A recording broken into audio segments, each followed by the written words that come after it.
मित्रों, इस केरल की धरती पर ही सैकड़ों वर्ष पूर्व आदि शंकराचार्य का जन्म हुआ था, जिन्होंने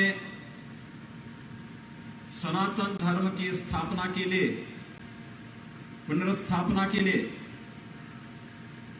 पूरे देश के अंदर भ्रमण किया था। और केरल की वह धरती है जो सनातन धर्म की प्रेरणा स्थली बनी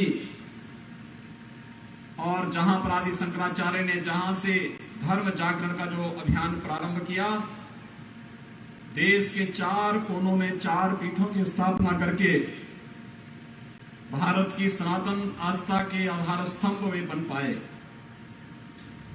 श्री नारायण गुरु ने केरल की धरती से सामाजिक समता का जो भाव जागृत किया, आज भी वह हमें एक नई प्रेरणा प्रदान कर रहा है। सनातन आस्था की इस पावन भूमि को कौन आस्थावान भारतीय होगा जो सम्मान न देता हो। और आप भारतीय जनता पार्टी और एनडीए से जुड़े हुए जितने भी एलाइज हैं, मैं उन सबको केरल के अंदर एक लंबे संघर्ष के उपरांत आज आप जिस स्थिति में पहुंचे हैं, आपके संघर्ष को अभिनंदन करता हूं, स्वागत करता हूं। കേരളം എന്ന് പറയുന്നത് ശ്രീ ആദിശങ്കരാചാര്യന്റെ ജന്മനാടാണ്. അദ്ദേഹം സനാതനധർമ്മത്തിന് വേണ്ടിയിട്ട്, സനാതനധർമ്മം സ്ഥാപിക്കുവാൻ വേണ്ടിയിട്ട് അദ്ദേഹം ഭാരതമൊട്ടാകെ അദ്ദേഹം യാത്ര ചെയ്തു. ഭാരതത്തിന്റെ 4 ദിക്കുകളിൽ അദ്ദേഹം അതിന്റെ മഠങ്ങൾ സ്ഥാപിച്ചു. അതുപോലെ തന്നെ കേരളത്തിൽ തന്നെ ജനിച്ച മഹത് വ്യക്തിയായ ശ്രീ നാരായണ ഗുരു അവർകൾ സമൂഹത്തിന് വേണ്ടി അദ്ദേഹം സമൂഹത്തിലെ സാമൂഹ്യ നീതിക്ക് വേണ്ടിയും സമൂഹത്തിൽ സാമൂഹിക തുല്യതയ്ക്ക് വേണ്ടിയും അദ്ദേഹം നിലകൊണ്ടു. അദ്ദേഹവും സനാതനധർമ്മം ഉയർത്തിപ്പിടിച്ചുകൊണ്ട് ഉള്ളൊരു ജീവിതമാണ് അദ്ദേഹവും നയിച്ചത്. കേരളത്തിലെ എല്ലാ ജനങ്ങളും, കേരളത്തിൽ പ്രത്യേകിച്ച് ഭാരതീയ ജനതാ പാർട്ടിയും ദേശീയ ജനാധിപത്യ സഖ്യത്തിന്റെ സഹയാത്രികരായിട്ടുള്ള മറ്റെല്ലാവരും തന്നെ ഈ സനാതന മൂല്യങ്ങളും സനാതന ധർമ്മങ്ങളും ഉയർത്തിപ്പിടിക്കുവാൻ വേണ്ടിയിട്ട് നാം ഓരോരുത്തരും കടന്നുപോയിട്ടുള്ള അതികഠിനമായ പാത, അത് ഓർത്ത് എനിക്ക് നിങ്ങളോട് വളരെ അഭിമാനം തോന്നുകയാണ്. मित्रों, केरल सनातन आस्था की भूमि रही है, लेकिन आजादी के पूर्व से जो षड्यंत्र केरल के खिलाफ प्रारंभ हुए, आजादी के बाद मुस्लिम लीग और कांग्रेस का गठबंधन और साथ साथ एलडीएफ ने भी उस षड्यंत्र को विश्वासघात में बदल करके केरल के विकास को बाधित किया है। केरल विकास की जिन बुलंदियों को छूना चाहिए था, उससे कहीं न कहीं पिछड़ गया है। आज इसका प्रमाण है कोविड प्रबंधन में केरल की सरकार की पूरी तरह विफल हो जाना। यह इस बात को साबित करता है कि यहां पर पूरी सरकारी मशीनरी हर तरीके से विफल साबित हुई है, क्योंकि चाहे वह यूडीएफ रहा हो, चाहे वह एलडीएफ हो, इन दोनों ने सत्ता में पहुंचकर यहां पर परिवारवाद को जन्म दिया, भ्रष्टाचार को जन्म दिया, अव्यवस्था और अराजकता को जन्म दिया। यही कारण है कि केरल की जनता के हित में, केरल की सनातन संस्कृति के हित में और केरल के युवाओं के भविष्य के हित में यहां पर इन दोनों सरकारों के द्वारा कोई भी कार्य नहीं किया गया। केवल दोनों में आपसी सत्ता के समझौते के तहत 5-5 वर्ष का एग्रीमेंट होता है, 5 वर्ष एलडीएफ, 5 वर्ष यूडीएफ, और इसका खामियाजा भुगतना पड़ता है केरल की जनता को। हम सब आपका आह्वान करने के लिए आए हैं कि केरल का एक ही विकल्प है, और वो विकल्प है एनडीए, बीजेपी और उसका एलआईजी उसका एकमात्र विकल्प है, और उस विकल्प पर विश्वास करते हुए उसे सहयोग देने की आवश्यकता है। കേരളവും എക്കാലവും സനാതനധർമ്മത്തിന്റെ പാതയിൽ കൂടെ കടന്നുപോയ ഒരു പ്രദേശമാണ്. പക്ഷേ സ്വാതന്ത്ര്യം കിട്ടിയതിനു ശേഷം കേരളത്തിൽ മാറി മാറി ഭരിച്ച ഇടത് വലത് കക്ഷികൾ കേരളത്തിന്റെ വളർച്ചയെ പിന്നോട്ടടിക്കുകയാണ് ചെയ്തിട്ടുള്ളത്. അവർ മുസ്ലിം ലീഗിനെയും മറ്റു വർഗീയ കക്ഷികളെയും കൂട്ടുപിടിച്ചുകൊണ്ട് കേരളത്തിന്റെ വളർച്ചയെ അവർ പിന്നോട്ടടിച്ചു. ഇവിടെ അതിന്റെ ഫലമായിട്ട് കേരളത്തിൽ സർക്കാരിന്റെ മിഷനറികൾ, സർക്കാരിന്റെ വ്യവസ്ഥകൾ ഇവിടെ പരാജയപ്പെട്ടൊരവസ്ഥയാണ് നാം കാണുന്നത്. അത് ഏറ്റവും വലിയൊരു ഉദാഹരണമാണ് കോവിഡ് കാലത്ത് കേരളത്തിന്റെ പരാജയം. കോവിഡിനെ നേരിടുന്നതിൽ കേരളത്തിലുണ്ടായ പരാജയം അതിന്റെ ഏറ്റവും വലിയൊരു തെളിവാണ്. കേരളത്തിൽ യുവാക്കളെ വഞ്ചിക്കുന്ന, ചെറുപ്പക്കാരെയും പുതുതലമുറയും വഞ്ചിക്കുന്ന ഒരു സമീപനമാണ്, ഒരു രീതിയാണ് കേരളത്തിൽ 5 വർഷം മാറി മാറി ഭരിക്കുന്ന ഇടതുപക്ഷ ജനാധിപത്യ മുന്നണിയും വലതുപക്ഷ ജനാധിപത്യ മുന്നണിയും കൈക്കൊണ്ടിരിക്കുന്നത്. ഈ രണ്ടു കൂട്ടരും അവരവരുടെ സ്വജനപക്ഷപാതവും അവരുടെ സ്വന്തം താല്പര്യങ്ങൾക്ക് വേണ്ടി മാത്രമാണ് നിലകൊള്ളുന്നത്. കേരളത്തിലെ ജനങ്ങൾക്ക് വേണ്ടി അവർ നിലകൊള്ളുന്നില്ല. ഇതിന് ഒരു മോചനമുണ്ടാകാൻ വേണ്ടിയിട്ട്, കേരളത്തിലെ മുന്നോട്ട് നയിക്കുവാൻ വേണ്ടിയിട്ട്, കേരളത്തിലെ ജനങ്ങൾക്ക് ഒരു നല്ല ഒരു ഭാവി നൽകുവാൻ വേണ്ടിയിട്ട് ഭാരതീയ ജനതാ പാർട്ടിക്കും ദേശീയ ജനാധിപത്യ സഖ്യത്തിനും മാത്രമേ സാധിക്കൂ. അതുകൊണ്ട് ദേശീയ ജനാധിപത്യ സഖ്യത്തിനെയും ഭാരതീയ ജനതാ പാർട്ടിയെയും അധികാരത്തിൽ കൊണ്ടുവരണമെന്ന് ഞാൻ നിങ്ങളോട് അഭ്യർത്ഥിക്കുകയാണ്. मित्रों, सनातन आस्था की ये भूमि लगातार केरल के वासियों के साथ विश्वासघात की भूमि बनती जा रही है। कांग्रेस और मुस्लिम लीग का जो गठबंधन है, और इसके साथ ही पीएफआई और एसडीपीएफ किस प्रकार के षड्यंत्रों में लिप्त हैं, ये किसी से छुपा हुआ नहीं है। लगातार इनकी राष्ट्र विरोधी गतिविधियां केरल को एक गंभीर संकट की ओर धकेल रही हैं। लेकिन यूडीएफ और एलडीएफ दोनों ने आंखों में पट्टी बांध करके इनकी हर प्रकार की अराजक और अवैध गतिविधियों को पूरी छूट दे रखी है। यही कारण है ना यूडीएफ की सरकार और न एलडीएफ की ही सरकार एंटी लव जिहाद का कोई कानून केरल के अंदर बनाने में पूरी तरह विफल नहीं है। उत्तर प्रदेश के अंदर हमारी सरकार ने एंटी लव जिहाद का एक्ट बना करके आज उत्तर प्रदेश के अंदर लागू कर दिया है। आखिर ये कानून केरल के अंदर क्यों लागू नहीं हो सकता, जबकि इसमें टारगेट किया जा रहा है। इस सब के बावजूद 2009 में केरल हाई कोर्ट ने स्वयं भी लव जिहाद पर चिंता व्यक्त करते हुए केरल की तत्कालीन सरकार को इस बारे में निर्देशित किया था कि लव जिहाद के खिलाफ कोई प्रभावी कानून बनाए। लेकिन चूंकि इस पूरे षड्यंत्र में पीएफआई, एसडीपीआई, मुस्लिम लीग और अन्य जिहादी ताकतें इसके साथ जुड़ी हुई हैं, इसलिए अपने वोट बैंक के लिए केरल की जनता के साथ एलडीएफ और यूडीएफ धोखा दे रही हैं, धोखा कर रही हैं। आप सबको इसके बारे में अवगत कराने के लिए ही आज मैं आपके बीच में यहां पर उपस्थित हुआ हूं। സനാതന മാർഗം പിന്തുടർന്നു വന്ന കേരളത്തിൽ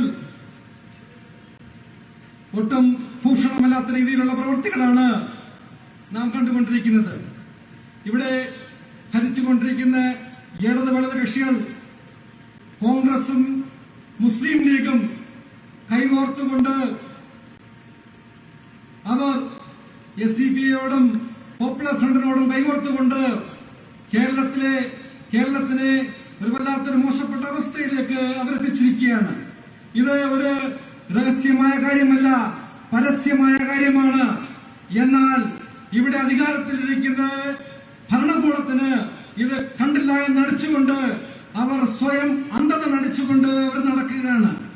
ഇവിടെ ലവ് ജിഹാദിനെതിരായിട്ട് പ്രക്ഷോഭങ്ങൾ ഉണ്ടാകുമ്പോൾ, അതിനെതിരെ ചർച്ചകൾ നടക്കുമ്പോൾ കേരള ഹൈക്കോടതി വരെ 2009 ലവ് ജിഹാദിന്റെ വിഷയത്തിൽ സംസ്ഥാന സർക്കാരിന് നിർദ്ദേശം കൊടുക്കുകയും ഇതിനകത്തൊരു നടപടി ഉണ്ടാവണം, നിയമനിർമ്മാണം ഉണ്ടാവണം എന്നാവശ്യപ്പെട്ടിട്ട് പോലും കേരളം ഭരിച്ചുകൊണ്ടിരിക്കുന്ന അധികാരവർഗത്തിന് ഇതിനകത്തൊരു നിയമം നിർമ്മിക്കുവാൻ ഇന്നുവരെ സാധിച്ചിട്ടില്ല. ഉത്തർപ്രദേശിൽ ലവ് ജിഹാദിനെതിരായിട്ട് ഒരു നിയമം നിർമ്മിക്കുകയുണ്ടായി. എന്തുകൊണ്ടാണ് കേരളം ഭരിക്കുന്നവർക്ക് ഇങ്ങനെ ഒരു നിയമം കേരളത്തിൽ ഉണ്ടാക്കുവാൻ സാധിക്കാത്തത്? കോടതി പറഞ്ഞിട്ട് പോലും ഇതിനെതിരെ ഒരു ചെറുവിരൽ അനക്കുവാൻ കേരളത്തിലെ അധികാരവർഗം തയ്യാറായിട്ടില്ല. അതിനെതിരെ, ഇത്തരം അനീതികൾക്കെതിരെ, ഇത്തരം ചെയ്തികൾക്കെതിരെ ഒന്ന് നിങ്ങളെ ഉണർത്തുവാൻ വേണ്ടിയാണ് ഞാൻ ഇവിടെ ഇന്ന് നിങ്ങളുടെ മുമ്പിൽ വന്നിരിക്കുന്നത്. मित्रों, केरल के अंदर LDF और UDF इनमें प्रतिस्पर्धा विकास को लेकर के नहीं, बल्कि इनकी प्रतिस्पर्धा भ्रष्टाचार को लेकर के है। सत्ता में लूट घुसोट करना, सत्ता का दुरुपयोग करना, केंद्र शासन की ओर से आने वाली विकास की योजनाओं को अपने स्वयं के हितों के लिए, अपने स्वयं के कैडर के हितों के लिए लगा देना और केरल की जनता को उन योजनाओं से वंचित करना, ये इनकी पहचान बन चुकी है। अब केरल में तो कुछ नया भी देखने को मिल रहा है। केरल के CM श्री P. विजयन के कार्यालय का गोल्ड की तस्करी में लिप्तता, ये तो एक सर्वनाक घटना है भारत के इतिहास की। और इसीलिए आप सबको अवगत कराने के लिए आए हैं कि केरल का हित न तो UDF कर पाएगा, न LDF कर पाएगा। केरल को विकास की बुलंदियों तक पहुंचाने के लिए, केरल के युवाओं को रोजगार देने के लिए, केरल की मातृशक्ति के सम्मान के लिए और केरल के किसानों के उत्थान के लिए, केरल की मछुआरा समुदाय की आजीविका को सुरक्षित करने के लिए केवल और केवल NDA एकमात्र विकल्प है। और NDA के साथ आप सबको जोड़ने का आह्वान करने के लिए ही आज NDA के प्रत्याशी के पक्ष में आप सबसे अपील करने के लिए मैं आपके बीच में यहां पर उपस्थित हुआ हूं। കേരളത്തിൽ LDF-ഉം UDF-ഉം തമ്മിൽ ഒരു ശക്തമായ അന്തർധാര നിലനിൽക്കുന്നു. ഈ അന്തർധാര കേരളത്തിനെ മുന്നോട്ട് നയിക്കുക എന്നുള്ളതല്ല, കേരളത്തിന്റെ വികസനമല്ല ഈ അന്തർധാരയുടെ ഉദ്ദേശം. മറിച്ച് ഈ അന്തർധാര, ഈ കൂട്ടുകെട്ടിന്റെ ഉദ്ദേശം കേരളത്തിനെ കൊള്ളയടിക്കുക എന്നുള്ളത് മാത്രമാണ്. കേരളത്തിന്റെ വികസനം പിന്നോട്ടടിക്കുക, കേന്ദ്രത്തിൽ നിന്നും വരുന്ന എല്ലാ ഫണ്ടുകളും, സാധാരണക്കാർക്ക് വേണ്ടിയുള്ള എല്ലാ ഫണ്ടുകളും അവർ സ്വന്തം ആവശ്യത്തിന് വേണ്ടിയിട്ടും പാർട്ടിക്കാരുടെ ആവശ്യങ്ങൾക്ക് വേണ്ടിയിട്ടും കുടുംബക്കാർക്ക് വേണ്ടിയിട്ടും ഉപയോഗിച്ചുകൊണ്ട് കേരളത്തിലെ ജനങ്ങൾക്ക് ഇത് ലഭ്യമാക്കാതെ ഉള്ളൊരു പ്രവൃത്തിയാണ് നാം ഇവിടെ കണ്ടുകൊണ്ടിരിക്കുന്നത്. യുവാക്കൾക്ക് ഒരു ഭാവിയില്ലാത്തൊരവസ്ഥ, വളരെ ലജ്ജാകരമായ ഒരവസ്ഥയാണ് കേരളത്തിൽ നടന്നുകൊണ്ടിരിക്കുന്നത്. കേരളത്തിന്റെ മുഖ്യമന്ത്രിയുടെ ഓഫീസ് തന്നെ സ്വർണ്ണക്കടത്തിൽ പെട്ടിരിക്കുന്നു. ഇത്തരമൊരു സംഭവം കേരളത്തിൽ വളരെ ലജ്ജാകരമായ ഒരു അവസ്ഥയാണ് ഉണ്ടായിരിക്കുന്നത്.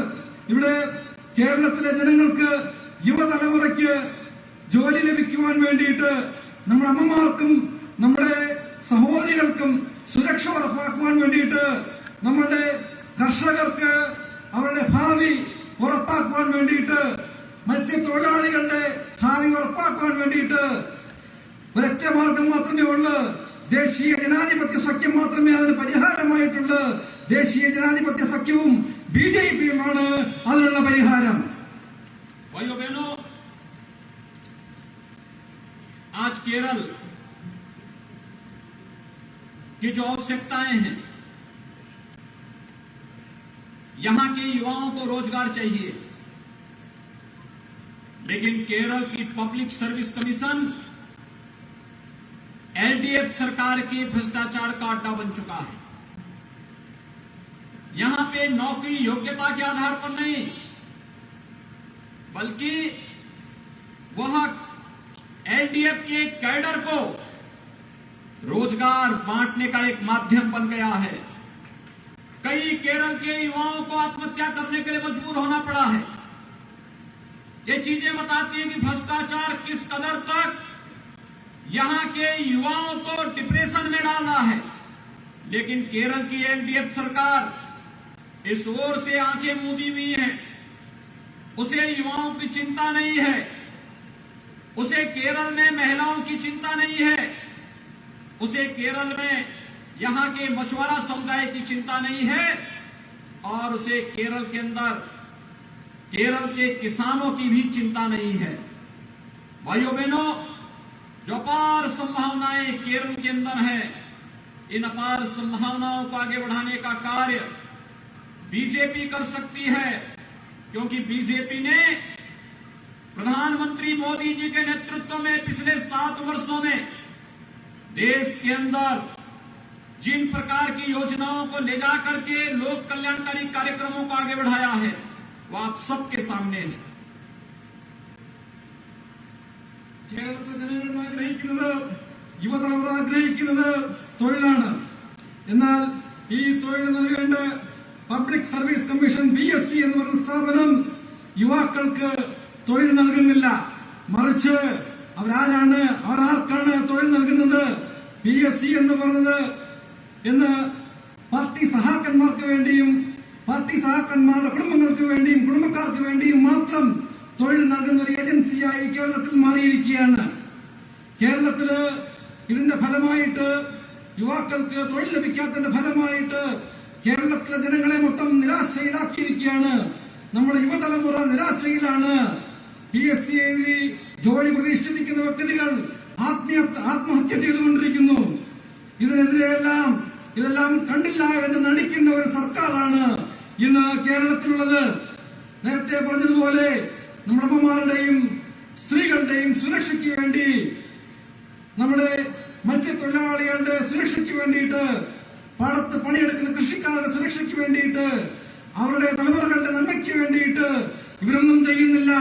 അവരുടെ തലമുറകൾക്ക് വേണ്ടിയിട്ട്, അവരുടെ തലമുറകൾ ഭദ്രമാക്കുവാൻ വേണ്ടിയിട്ട്, അവരുടെ തൊഴിലവസരങ്ങൾ ഭദ്രമാക്കുവാൻ വേണ്ടിയിട്ട് ഇന്ന് കേരളത്തിൽ ഇനിയും ദേശീയ ജനാധിപത്യ സഖ്യത്തിനും BJPക്കും മാത്രമേ സാധിക്കൂ. നമ്മൾക്ക് ഉള്ള വിഭവശേഷികൾ, പല പല രീതിയിലുള്ള വിഭവശേഷികൾ ഇവിടുത്തെ കേരളം ഭരിക്കുന്ന ഭരണകൂടം ഇതുവരെ ഉപയോഗിച്ചിട്ടില്ല എന്നുള്ളത് വളരെ ലജ്ജാകരമായ ഒരു കാര്യമാണ്. ഇത് ഉപയോഗിക്കുവാൻ വേണ്ടിയിട്ട് നമ്മൾക്ക് സാധിക്കുന്നത് ഇവിടുത്തെ BJPക്ക് മാത്രമേ സാധിക്കൂ. ഇത് പറയുവാൻ വേണ്ടിയിട്ട് കൂടെയാണ് ഞാൻ ഈ അവസരം എടുക്കുന്നു. मित्रों, कोरोना प्रबंधन देश के अंदर कैसे होना चाहिए, प्रधानमंत्री मोदी जी के नेतृत्व में पूरे देश ने इस लड़ाई को बहुत नजदीक से देखा. दुनिया के अंदर एक मिसाल बनी. हम आभारी हैं प्रधानमंत्री मोदी जी के, जिन्होंने गरीब कल्याण पैकेज के माध्यम से अब घर गरीब को राशन की निःशुल्क सुविधा उपलब्ध कोरोना कालखंड में उपलब्ध कराई. रसोई गैस के सिलेंडर निःशुल्क उपलब्ध करवाने का कार्य किया. जनधन अकाउंट धारी हर महिला के खाते में 500 रुपए अतिरिक्त देने का कार्य किया. निराश्रित महिला, वृद्धावस्था पेंशन धारक, दिव्यांगजन पेंशन धारकों को अतिरिक्त राशि उपलब्ध करवाने का कार्य किया. और प्रधानमंत्री किसान सम्मान निधि में भी अतिरिक्त धनराशि देकर के उन किसानों के जीवन में भी खुशहाली लाने का कार्य विपत्ति के समय में प्रधानमंत्री मोदी जी के नेतृत्व में भारतीय जनता पार्टी की NDA सरकार लेकर के आई थी.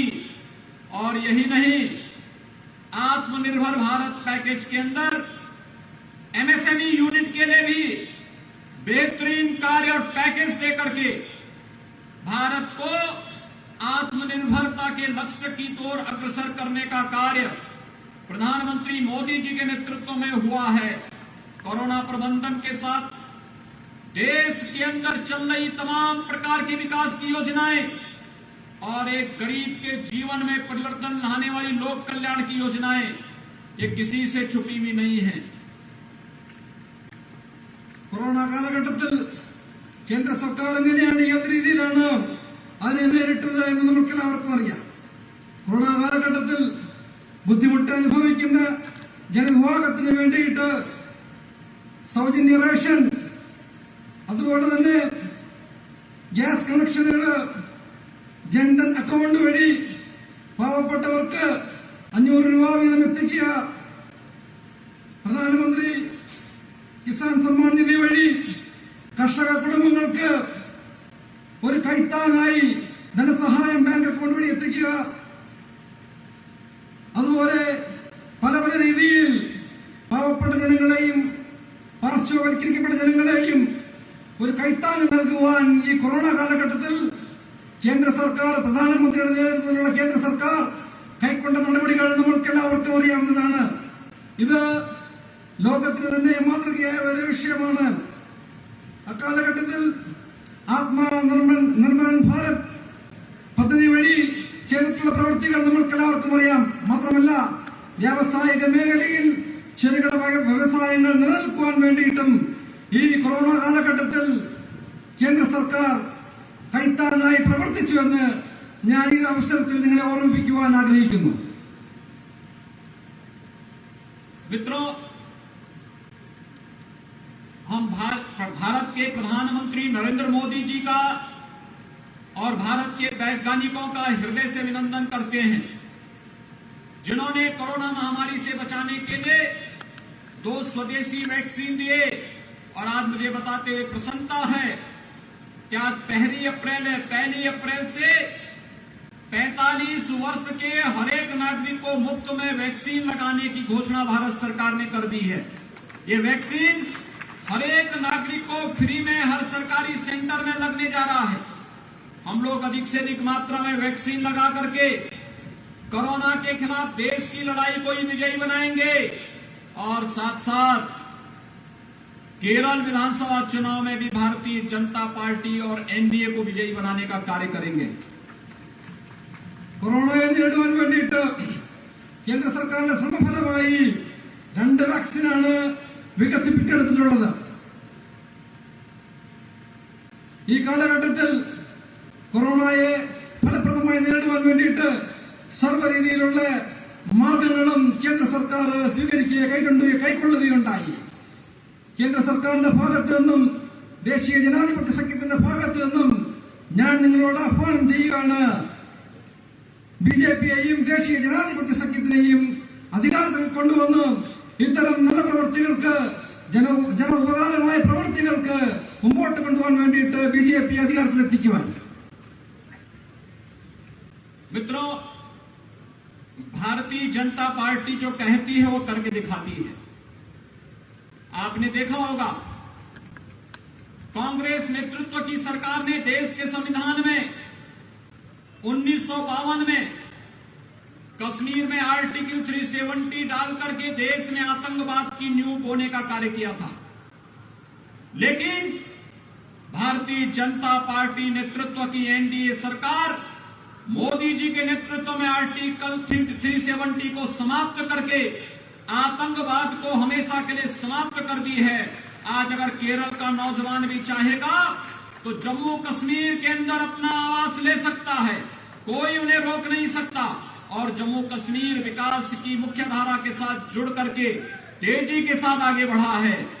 एक भारत श्रेष्ठ भारत की परिकल्पना को साकार करने का कार्य आज भारत के अंदर प्रधानमंत्री मोदी जी के नेतृत्व में भारतीय जनता पार्टी की सरकार कर रही है।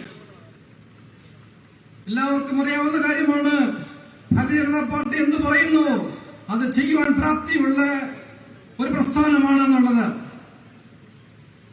ഭാരതീയ ജനതാ പാർട്ടി പറയുന്ന കാര്യങ്ങൾ കാര്യങ്ങൾ ചെയ്തിരിക്കും. കശ്മീരിന്റെ കാര്യത്തിൽ ഭരണഘടനയുടെ 307 അനുച്ഛേദം നിലനിൽക്കണമെന്ന് 1992 അന്ന് ഭരിച്ചിരുന്നവർ അത് പറഞ്ഞപ്പോൾ അത് മാറണമെന്ന് നാം പറഞ്ഞിരുന്നു. അത് 307 അനുച്ഛേദം നാം മാറ്റിക്കൊണ്ട് നമ്മളുടെ വാക്ക് നാം പാലിച്ചു. ഇന്ന് ഇന്ത്യയിലുള്ള ഏതൊരു ചെറുപ്പക്കാരനും ഏതൊരു വ്യക്തിക്കും കശ്മീരിൽ ഭൂമി വാങ്ങാവുന്നൊരവസ്ഥയാണ്. ഭാരതീയ ജനതാ പാർട്ടി പറഞ്ഞ കാര്യങ്ങൾ, ഇലക്ഷന് മുമ്പായി പറഞ്ഞ കാര്യങ്ങൾ ഓരോന്നായി ചെയ്തുകൊണ്ടിരിക്കുകയാണ്, ചെയ്ത് തെളിയിച്ചുകൊണ്ടിരിക്കുകയാണ്. ഇന്ന് ഭാരതീയ ജനതാ പാർട്ടിയും ദേശീയ ജനാധിപത്യ സഖ്യവും ആഗ്രഹിക്കുന്നത് ഒരൊറ്റ ഇന്ത്യ, ഒരൊറ്റ ഭാരതം, ഒരൊറ്റ ജനത എന്നുള്ളതാണ്. मित्रों, कांग्रेस नेतृत्व में तुष्टीकरण की राजनीति आजादी के बाद से ही प्रारंभ हो गई थी और यही कारण रहा कि कांग्रेस ने देश की समस्याओं को सुलझाने की बजाय उलझाने का कार्य किया। अयोध्या में श्री राम जन्मभूमि पर मर्यादा पुरुषोत्तम भगवान श्री राम का भव्य मंदिर का निर्माण हो, कांग्रेस और उसके सहयोगी दल कभी नहीं चाहते थे कि कार्य हो। लेकिन जब देश की जनता ने प्रधानमंत्री मोदी जी पर विश्वास किया, प्रधानमंत्री बनने के बाद उन सभी समस्याओं का समाधान करते हुए, अवरोधों को समाप्त करते हुए आज अयोध्या में भगवान श्री राम के भव्य मंदिर के निर्माण का कार्य तेजी के साथ प्रारंभ हो चुका है। और मैं अभिनंदन करूंगा केरल के सभी नागरिकों का जिन्होंने राम जन्मभूमि मंदिर निर्माण के लिए समर्पण निधि में भारी संख्या में सहयोग करके राम मंदिर निर्माण के कार्यक्रम में अपना योगदान दिया है। मैं इसके लिए आप सबका हृदय से अभिनंदन करता हूं। उत्तर प्रदेश वासियों की ओर से आभार भी व्यक्त करता हूं। സ്വാതന്ത്ര്യ സമയം മുതൽ തന്നെ കോൺഗ്രസ് സ്വീകരിച്ചിരിക്കുന്നത് പ്രീണനത്തിന്റെ നയമാണ്. അയോധ്യയിൽ രാമജന്മഭൂമി ക്ഷേത്ര വിഷയത്തിൽ ഒരു പരിഹാരം ഉണ്ടാവണമെന്ന് കോൺഗ്രസ് ഒരു കാലത്തും ആഗ്രഹിച്ചിരുന്നില്ല. എന്നാൽ നമ്മുടെ പ്രിയങ്കരനായ പ്രധാനമന്ത്രി അധികാരത്തിൽ വന്നതിന് ശേഷം അതിന് ഒരു ശാശ്വത പരിഹാരം കാണുവാൻ സാധിക്കുക മാത്രമല്ല, രാമജന്മഭൂമി ക്ഷേത്രത്തിന്റെ നിർമ്മാണം ആരംഭിച്ചിരിക്കുകയാണ്. ഇതിനു വേണ്ടിയിട്ട്, രാമജന്മഭൂമി ക്ഷേത്ര നിർമ്മാണത്തിന് വേണ്ടിയിട്ട് കേരളത്തിൽ നിന്നും ഇതിന് സമർപ്പണം ചെയ്ത എല്ലാ വ്യക്തികളോടും, ഈ നിധിയിലേക്ക് സമർപ്പണം ചെയ്ത എല്ലാ വ്യക്തികളോടും ഞാൻ എന്റെ ഹൃദയത്തിന്റെ ഭാഷയിൽ നിന്നും എന്റെ വ്യക്തിപരമായ രീതിയിൽ നിങ്ങൾ ഓരോരുത്തരോടും എന്റെ നന്ദിയും അതുപോലെ തന്നെ യുപിയുടെ ജനങ്ങളുടെ നന്ദിയും ഞാൻ ഈ അവസരത്തിൽ അറിയിക്കുകയാണ്. मित्रों, मेरी आप सबसे अपील है, बीजेपी युवाओं के लिए, गरीबों के लिए, महिलाओं के लिए, किसानों के लिए, मजदूरों के लिए, समाज के प्रत्येक तबके के लिए बिना भेदभाव के विकास की योजनाओं को लेकर के आई है। प्रधानमंत्री मोदी जी ने तो एक ही मंत्र दिया है, सबका साथ और सबका विकास। सबका साथ और सबके विकास के इस मंत्र को अंगीकार करते हुए हम प्रत्येक नागरिक के पास जाकर के बीजेपी के प्रत्याशी, एनडीए समर्थित प्रत्याशी श्री के सोमन को भारी बहुमत से विजयी बना करके भेजें। यही अपील आप सबसे मुझे करते हुए मैं अपनी वाणी को विराम देता हूं। എനിക്ക് നിങ്ങളോട് പറയാനുള്ളത്, കേരളത്തിന്റെ യുവാക്കൾക്ക് വേണ്ടിയിട്ട്, പാവപ്പെട്ടവർക്ക് വേണ്ടിയിട്ട്, കർഷകർക്ക് വേണ്ടിയിട്ട്, തൊഴിലാളികൾക്ക് വേണ്ടിയിട്ട്, അങ്ങനെ സമസ്ത മേഖലയിലുള്ളവർക്ക് വേണ്ടിയിട്ട്, അവരുടെ വികസനത്തിന് വേണ്ടിയിട്ട് കേന്ദ്ര സർക്കാർ പറയുന്നത് പോലെ സബ്കെ സാത്ത് സബ്കെ വികാസ്, എല്ലാവരുടെയും ഒപ്പം എല്ലാവരുടെയും വികസനം എന്ന മന്ത്രം മുന്നോട്ട് പിടിച്ചുകൊണ്ട് നിങ്ങൾ ഓരോരുത്തരും ഇനിയും വരുന്ന ദിവസങ്ങളിൽ നമ്മുടെ പ്രദേശത്തുള്ള, നമ്മുടെ പ്രദേശവാസികളായ നമ്മുടെ പ്രിയപ്പെട്ട വോട്ടർമാരെ എല്ലാവരെയും നേരിൽ കണ്ട് വോട്ടഭ്യർത്ഥിച്ച് നമ്മുടെ പ്രിയങ്കരനായ സ്ഥാനാർത്ഥി ശ്രീ കെ സോമൻ ചേട്ടൻ അവർക്ക് വേണ്ടി വോട്ടഭ്യർത്ഥിക്കണമെന്ന് ഞാൻ നിങ്ങളോട് വിനീതമായി അഭ്യർത്ഥിക്കുകയാണ്. भारत माता की जय, भारत माता की जय, जय जय श्री राम, जय जय श्री राम। जय जय श्री राम।